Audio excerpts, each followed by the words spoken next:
supported by Langer, which, although no masterpiece, does convey the single-mindedness of genius. Of course, a lot of Mozart's music is in the current 18th century style. He was so much at home in this golden age of music, so completely master of its forms, that he didn't feel it necessary to destroy them. Indeed, he loved the clarity and the precision and the mathematical perfections of the late 18th century style. I love the story of Mozart sitting at table, absent-mindedly folding and refolding his napkin into more and more elaborate patterns as fresh musical ideas passed through his mind. But of course, this formal perfection was used to express two characteristics which were very far from the Rococo style. One of them was that peculiar kind of melancholy, a melancholy amounting almost to panic, which so often haunts the isolation of genius. And Mozart felt it quite young. And the other characteristic was almost the opposite, a passionate interest in human beings and in the drama of human relationships. How often in Mozart's orchestral pieces, concertos, quartets, symphonies, we find ourselves participating in a drama or dialogue. And of course, this feeling reaches its natural conclusion in opera.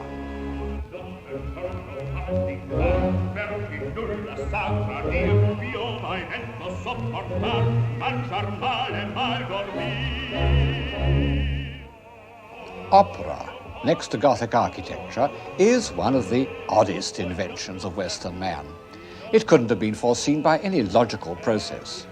Dr. Johnson's much-quoted saying, which as far as I can make out he never said, "An extravagant and irrational entertainment," is perfectly correct.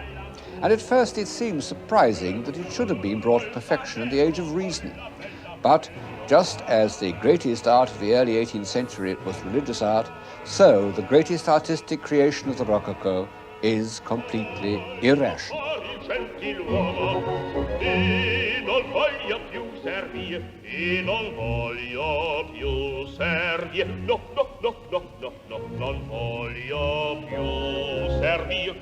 Ma mi par che venga gente, ma mi par che venga gente, non mi voglia far sentire, non mi voglia far sentire, non mi voglio far sentire, no.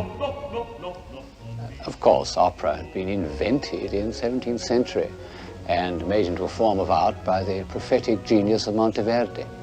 It came to the north from Catholic Italy, and it flourished in the Catholic capitals, Vienna, Munich, Prague.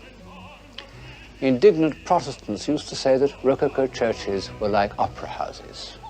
Quite true, only it was the other way around. As you can see, this enchanting opera house in Munich, built by the dwarf architect Cuvillier, is exactly like a Rococo church. One can almost say that opera houses came in when churches went out.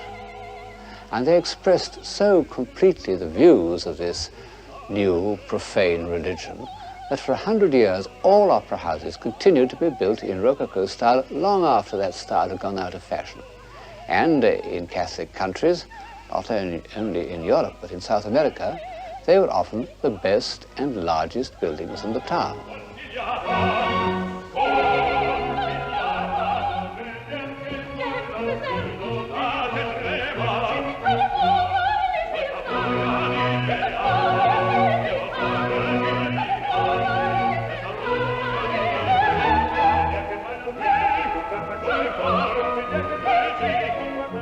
As Don Giovanni assaults Donna Anna, her father, the commendatore, comes down the stairs.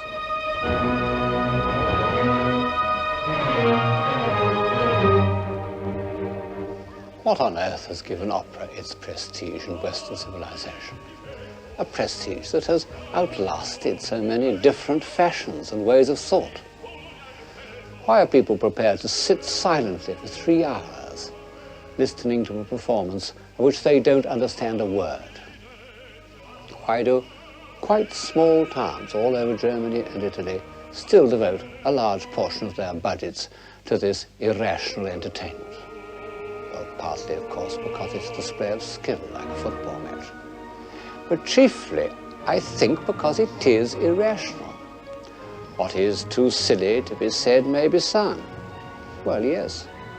but what is too subtle to be said, or too deeply felt, or too revealing, or too mysterious. These things can also be sung, and only be sung.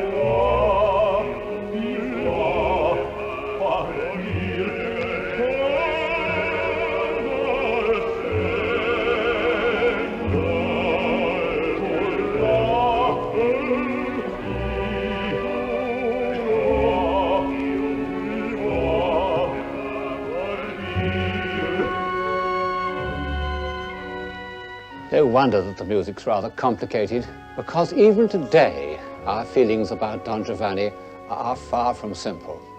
He's the most ambiguous of hero villains. The pursuit of happiness and the pursuit of love, which had once seemed so simple and life-giving, have become complex and destructive. And his refusal to repent, which makes him heroic, belongs to another phase of civilization.